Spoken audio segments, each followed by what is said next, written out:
Hello and welcome back to the Mind, Mood, and Food podcast. Today's episode is calories. Are they worth counting? I can't wait to get into this one. So, Margaret.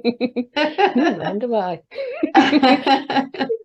Well, we all know that well-known saying, calories in equals calories out, which has been, let's face it, the weight loss strategy for millions, trillions, however many people to this point. But it is a multi-million pound diet industry that's built upon just that very foundation. But now research shows this to be wrong. Dun, dun, dun. When we look at calories, they're not really a direct or even a precise measurement of how fattening the food is, even if we are able to measure that calorific value of a meal. The relationship that each of us have with calories, we just can't have a straightforward answer, to be quite honest with you. So if you look at it, like, we're all kind of told the recommended daily calorie intake, which is around about 2,500 for men and 2,000 for women. Mhm.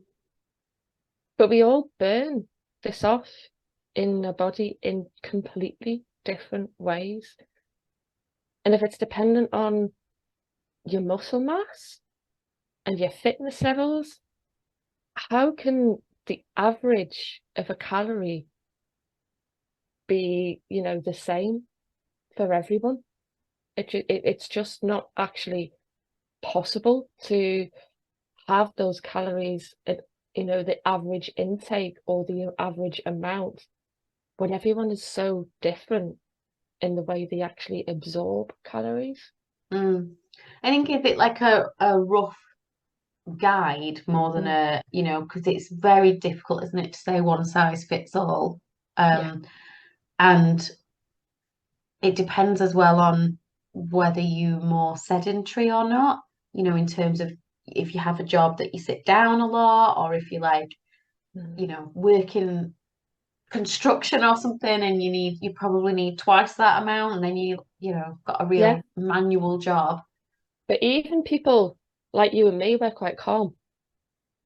But if you're a fidgety person, you can Mm. burn up to 10% more calories than Oh, I need to stop fidgeting. But as well, if you're stressed, that's got huge Mm, implications on your insulin resistance or your insulin sensitivity. And that's just another podcast in itself. mm. So that daily recommendation is just extremely questionable, as there's that many different variables to take into consideration.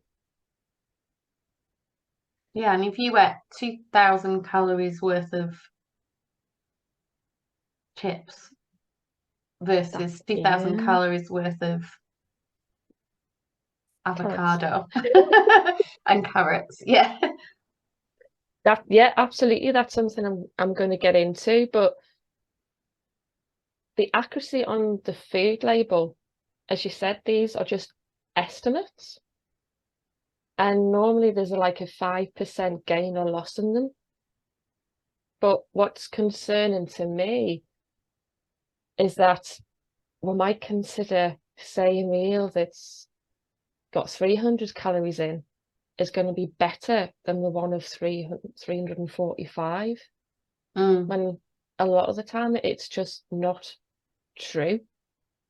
And we're all getting into this habit now when we're going to a restaurant or a pub or whatever, that they've got the calorific value on there, but it's not taking into consideration the size of the portions or anything like that.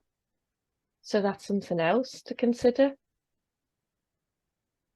So how can a calorie, for one thing, be accurate if you've got to take your body composition, how you burn the calories, the components of the actual food as well? Because looking further into this, the likes of nuts like walnuts and almonds, their calorie content was grossly inflated. You're talking about over 20% for walnuts and 30% for almonds. That's a third out of what the actual calorie content is. So it says more on the packet, you mean, than what it is? Yeah, absolutely. So why is that then? To stop us Well, eating nuts? um, just as the studies have been going on, we've found out that it's actually been inflated. Now, obviously, that will have changed if years has gone on, but it's taken people to study the different actual compositions of food to understand that, hang on, these calories are actually completely inaccurate. And to further confuse it, even how the composition of food's put together. So, for instance, a sandwich is going to have a different calorific value to if you had what's the word? Can't really think of it, but if you took the components of that, a deconstructed sandwich, the new in trendy thing like deconstructed So you lasagna ate or whatever. the same parts of Same the sandwich. stuff, same parts, but because it's actually not put together, that's going to have a different calorific value than if all the components are put together as one. That's Literally, weird. I know.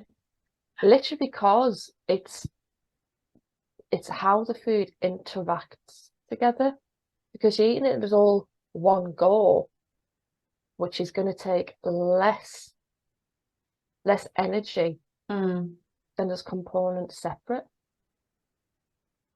So therefore, the calorific content of a sandwich is less than if you just took apart that sandwich and eat it separate. Was your mind blown? Yeah. Yeah. Maybe in terms of slightly, probably it's not a lot, is it? But like because you're chewing bits a bit more Yeah, than if you ate it all in one and you just wolfed it down. yeah. And Makes just sense. the actual energy release of it Yeah. is going to be different. So, and then as you said, there's the argument between ultra processed food and the nutritiously dense stuff. Same amount of a group of people were given the same amount of calories in each group, but the actual food itself was different. So one group was given ultra processed, your TV dinners or whatever for a while, and the other group had nutritiously dense food, but the same amount of calories. The people that were eating the ultra processed food put on weight. The ones eating nutritiously dense, nutritiously, get me teeth didn't. So it's not necessarily the actual. Yeah, and that's just talking about weight gain. Obviously, then you could get into a whole other debate about health benefits Exactly. of the same calorie being But for nutritious. this specific study, it was just the actual weight gain we can take into consideration. So I think talking about is it worth counting though, it's minefield, isn't it, in terms of so say you want to lose some weight. Like you need some kind of measurement, don't you? Because I think sometimes if you aren't aware, you've just no idea of what you're consuming or why you're putting on weight or whatever, at least sometimes putting into these apps that people recommend, and there's a few of them, isn't there? But like MyFitnessPal and there's others. Yeah. It gives you, and it does break down the macros and stuff as well. So at least you can say, oh, look, I am. So then that could count not only the calories, but it would also show you the breakdown of the carbs, the fat, the protein, and things like that. So, where do you stand on things like that? Because at least then, if you weren't aware that you're mindlessly eating, sort of, let's say, three bags of crisp on the bus on the way to work or whatever, and chocolate bar at night, and you kind of like was head in the sand about it, and at least adding it into that made you think, oh, I'm eating about 4,000 calories a day. It's no wonder I'm putting on weight. So at least it kind of lifts the lid on it. Yeah, absolutely. That kind of understanding. But I think I feel the biggest problem of the calorie is that kind of false hope that Mm, it's given to a lot of people. And it's given the food and diet industry millions sending sales of that low calorie food and yeah. snacks through the roof. Mm-hmm. And it just leaves a lot of people so confused that they just don't know what to believe anymore. Yeah. If you just go off calorie counting or some of these bigger diet companies Yeah, type thing, yeah, you can be swapping. I think we've talked about this before, haven't we? You can be swapping something going, oh, swap this yogurt that's a nice natural Greek yogurt yeah, for the sugar-free version and think that yeah, you're doing a good thing. And then there's this whole other yeah, argument around that in terms of it might be less calories, but mhm, it's not good for you because it's all these yeah, sweeteners and false chemicals that you're putting into your yeah. body. And it's actually not satisfying your hunger because the processed food is quite a lot of the time stripped of nutrients and it's diluting any real food that's actually included in it. So you're eating just like empty calories, sorry, goop, Mm, basically. And not everyone burns calories in the same way or the same efficiency as the person next to you. So average calorie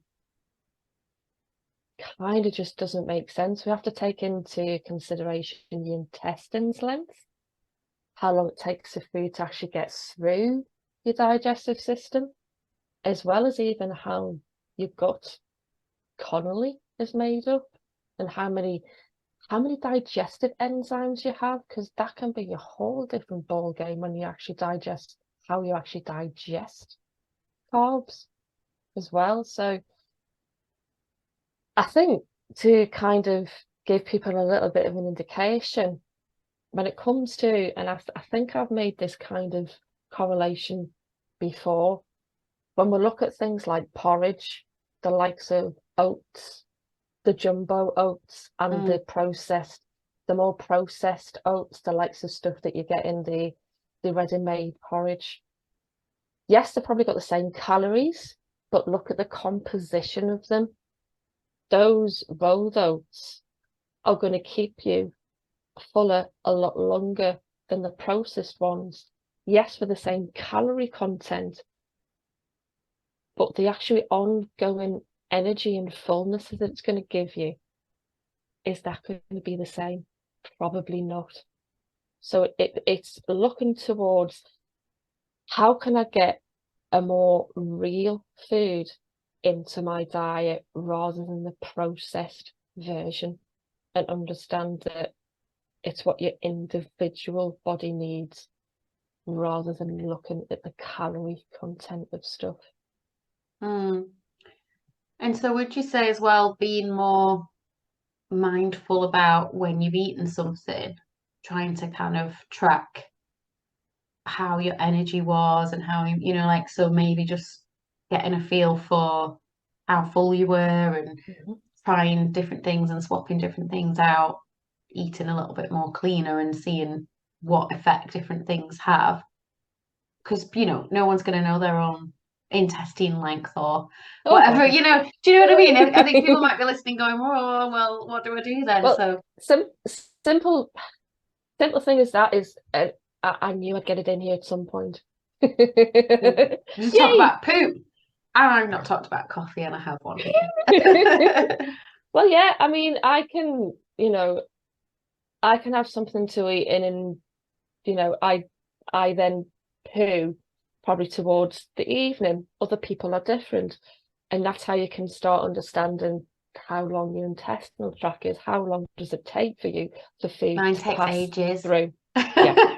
And do you know what? Like, we need to talk about this on another podcast, Margaret. We just need to talk about poo because, like, is that always a bad thing? Like, if you think, oh, because Yeah. you know, you don't go as regularly like other people in my house go every day. But like is that's kind of seen as a bad thing, but I don't ever feel bloated or sluggish, you know, I don't have those things. So is Yeah, that not just my pattern? And I exactly. probably could do things to speed that up. I'm sure I Mhm. could, but do you know, like generally, if that's how I Yeah, am, I think you need to people's find out what's normal for you, don't you? And then when something find out changes, that's like, exactly. right, what's Yeah, going on? it's finding out what's normal for you. What I will say, obviously, if you're only having like a poo a week, you've got issues. Who a month? Ring right now. But if you're, quite regular for you, you're absolutely right. When changes start to occur, Mm, that's when you start to need to take note. But if you're feeling good, you're not bloated, you're not gassy, you are quite regular for you. And I will go into Bristol stool chart in another yeah. post podcast. Thank God we've got visuals, so I can show you now. Yeah, the Gillian Woohoo! McKeith. She just raised her head again on the I'm a Celebrity recently, but Oh wasn't my she the God. one that was looking at people's poo on that program years ago? She That's what was, she yeah. did. And She she was the looked at one people's that, that poops. that was ill in I'm a Celebrity. I'm like, flipping heck, what's going on? Never Yeah, mind. always fainted. Oh, I think that was just because she didn't want to do the trials, like rather than anything else. Probably, But probably. But I think this to bring it back to the likes of calories, we all need to start being more aware of how processed our food is. mm, Can we get it? Even the likes of, jumbo oats, yes, there's still even a bit of process in that because they've obviously got to get in the packet in from the field or whatever. But can we take it back a notch? Can we get it a little bit more natural than it was, before? Let's just start looking at what we're specifically eating and how quickly that's going to pass through us because the more processed it is, the less nutrients you're going to get in the body, the more hungry you're going to get, the more food you're going to consume. mm, Simple as. yeah. So, what is the answer to should you count your calories or not? No. Just to clear that one up. There are Pers- better things to do with your time. Absolutely. There's better things to do with your time. We're all completely individual. So the likes of counting a calorie for one person is going to be completely different to another. There's no kind of measure that's going to be an average for you. Yeah. So it might be, like I said earlier, useful if you have no idea your general pattern, what you consume, and it might give you an indication Yeah. that It you might are give you that initial overeating. heads up. Yeah, but then it's not a long-term strategy. It's more about Absolutely not. No. what you're eating rather than the amount. Like look at the individual food, start a food Yes. diary, check how you feel, check Yeah. your poops and all of that stuff. I try and get it a little bit more back to natural if possible. Absolutely. Those are the Absolutely. tips. Spot on. Thank you. I'm glad that I listened correctly. Oh, I love it because who likes counting calories? Let's be honest. And Oh, if you make a meal, my problem is I start doing it. I do the app and I think, right, if I want to lose a little bit of weight, I'm just going to need to obviously, cut my calories a little bit. And I'll fill it in. And then as soon as you make a meal from scratch, it just becomes too much effort. I just think, well, I've yeah. got to count the chicken and the tomatoes and the this and the that. And it's just like, Yeah. right, I'm out. I can't be bothered. It's so much easier if you're buying processed foods, right? You just scan the Yeah. barcode. So this And is that's it. that is another thing. Yeah, It exactly. it probably gears you more towards, yeah, but if I just buy the curry at the shop in the pack, beep, it's all dead Yeah, easy. It's done for me then, isn't it? So it kind of puts you exactly. off if you're wanting to cook from scratch. Mhm. Yeah, so I think lots of food for thought. Again, there's lots we could probably do and strands we could take. I like the idea of doing a podcast about poo. I think we should do that. Definitely. How regular, what it looks like, what is good, what is not good, and what you can do to bring yourself into that middle Yeah. balance point. Obviously, there'll be two ends of the spectrum there, I would think we can talk about. So Oh thank yeah. you so much, Margaret. That has been amazing. My son is about to walk in from college at any moment, so we do need to wrap it up. There's like that TV producer thing, like as if somebody behind the scenes going, come on. That has been fascinating and very, very interesting. So if you have enjoyed today's podcast, then please do let us know. Get in touch. Send us a message. That would be amazing. Let us know what you want to hear from us next, what you want us to talk about, what you're interested in all things mind, mood, and food. And if you can, subscribe.